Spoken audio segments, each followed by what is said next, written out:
Hello friends, welcome back to our YouTube channel. So today we will discuss about endoplasmic reticulum. आज हम पढ़ने वाले हैं endoplasmic reticulum के बारे में, उसके स्ट्रक्चर के बारे में और उसके फंक्शंस के बारे में. ओके, सो सबसे पहले हम जानेंगे कि एंडोप्लाज्मिक रेटिकुलम इस वर्ड का मीनिंग क्या है.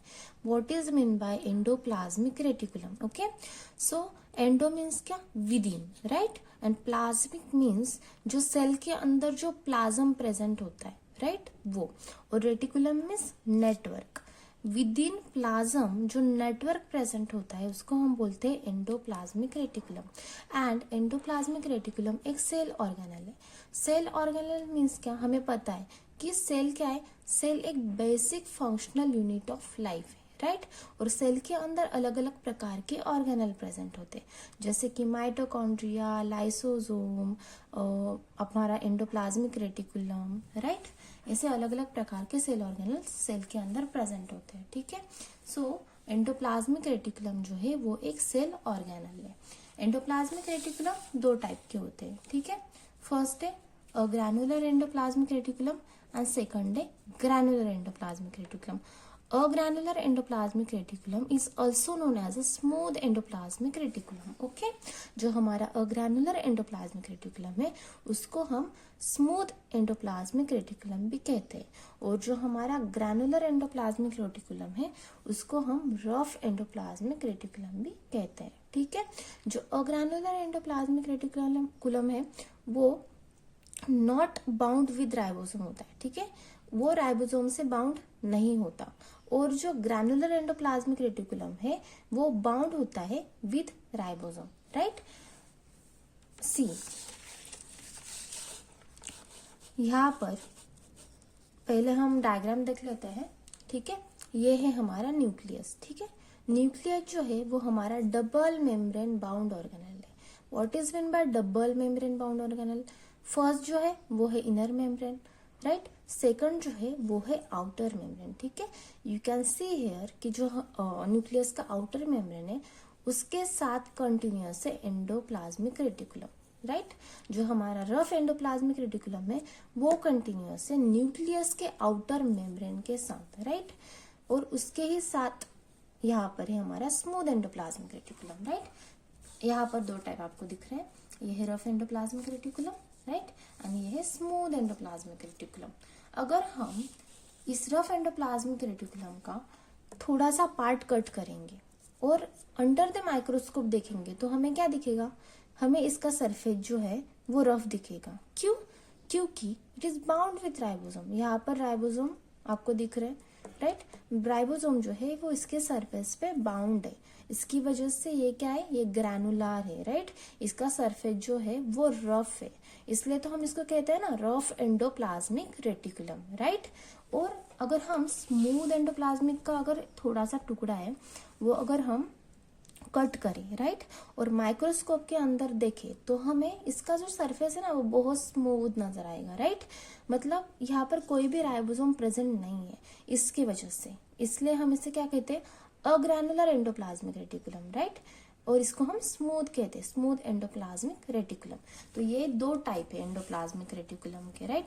यू कैन सी हियर, यहाँ पर राइबोसोम है, ये जो है ये सिस्टर्नी है. ठीक है, ये जो फ्लैट मेम्ब्रेनस स्ट्रक्चर है ना ये सिस्टर्नी है, और इसके अंदर की जो स्पेस है उसको हम बोलते हैं सिस्टर्नल स्पेस.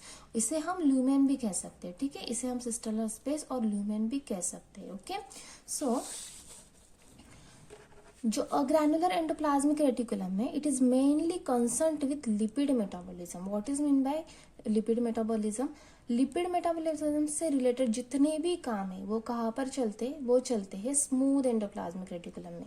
हमारे जो अग्रैनुलर एंडोप्लाज्मिक रेटिकुलम है उसमें सारे लिपिड मेटाबॉलिज्म से रिलेटेड काम चलते हैं, और जो हमारा अग्रैनुलर एंडोप्लाज्मिक रेटिकुलम है उसमें सारे जो है प्रोटीन मेटाबॉलिज्म से रिलेटेड काम चलते हैं.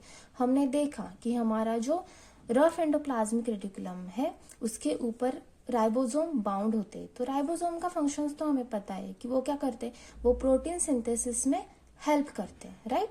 सो प्रोटीन मेटाबॉलिज्म का जितना कुछ भी काम है वो कहाँ चलेगा, वो चलेगा रफ एंडोप्लाज्मिक रेटिकुलम में. ठीक है, जो अग्रैनुलर एंडोप्लाज्मिक रेटिकुलम है उसमें tubules are more develop, right. Tubule किसे कहते हैं, ये देखो, ये जो फ्लैट मेम्ब्रेनस स्ट्रक्चर है ना, ये एक स्ट्रक्चर है, ये दूसरा स्ट्रक्चर है।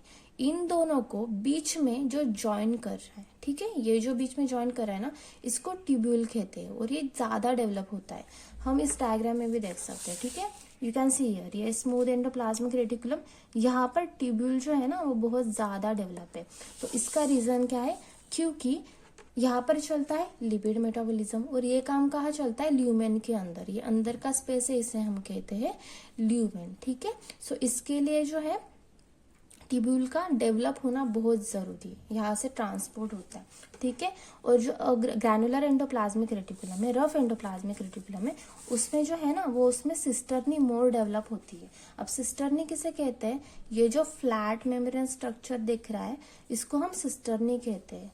और ये क्यों ज्यादा डेवलप होती है, क्योंकि जितनी ज्यादा सिस्टर्नी डेवलप होगी ना उसके ऊपर उतने ज्यादा राइबोसोम्स बाउंड होंगे, और जितने ज्यादा राइबोसोम्स बाउंड होंगे ना उतनी ज्यादा प्रोटीन सिंथेसिस होगी, क्योंकि जो हमारा रफ एंडोप्लाज्मिक रेटिकुलम है it is mainly concern with protein metabolism. यहाँ पर प्रोटीन बनने का काम होता है, ठीक है। और इसके लिए उसे ज्यादा सरफेस एरिया लगेगा क्योंकि ज्यादा राइबोसोम बाउंड हो सके। That's why cisternae more develop in granular endoplasmic reticulum. Okay, so endoplasmic reticulum is made up of 3 things, ठीक है। First one is cisternae. Cisternae क्या है, फ्लैट मेम्ब्रेनस एक्सटेंशन से, ओके। हमने पहले भी डायग्राम में देखा कि ऐसे फ्लैट मेम्ब्रेनस एक्सटेंशन से, ठीक है, जिसे हम क्या कहते हैं, सिस्टर्नी कहते हैं। You can see here, right, यहाँ पर जो एक्सटेंशन है इसे क्या हम बोलते हैं, इसे हम बोलते हैं सिस्टर्नी। ये है हमारी सिस्टर्नी, ठीक है। उसके बाद ट्यूब्यूल्स है, ट्यूब्यूल्स क्या है, कनेक्ट सिस्टर्नी। इन दो सिस्टर्नी को जो कनेक्ट करने का काम करता है इसे हम कहते हैं tubule, okay. You can see here, यहाँ पर सिस्टर्नी है, इसके बीच में इन दोनों को जो कनेक्ट कर रहे हैं उसको हम बोलेंगे tubules. And third one is vesicle. What is mean bye vesicle, vesicle जो है वो ट्रांसपोर्ट का काम करती है, ठीक है। ये जो साइड में आपको छोटे छोटे सर्कल्स दिख रहे हैं ना, ये है हमारे वेसाइकल्स, ठीक है। जो सेल का 10% वॉल्यूम है ना वो ऑक्यूपाई करता है endoplasmic reticulum in the animals. Animals में सबसे ज्यादा जो सेल ऑर्गेनल वॉल्यूम ऑक्यूपाई करता है ना 10%, वो है एंडोप्लाज्मिक रेटिकुलम। एंड जो हमारी प्लांट सेल है उसमें कौन ऑक्यूपाई करता है, उसमें most of the volume cell का ऑक्यूपाई करता है vacuole, right, in the plants, okay. So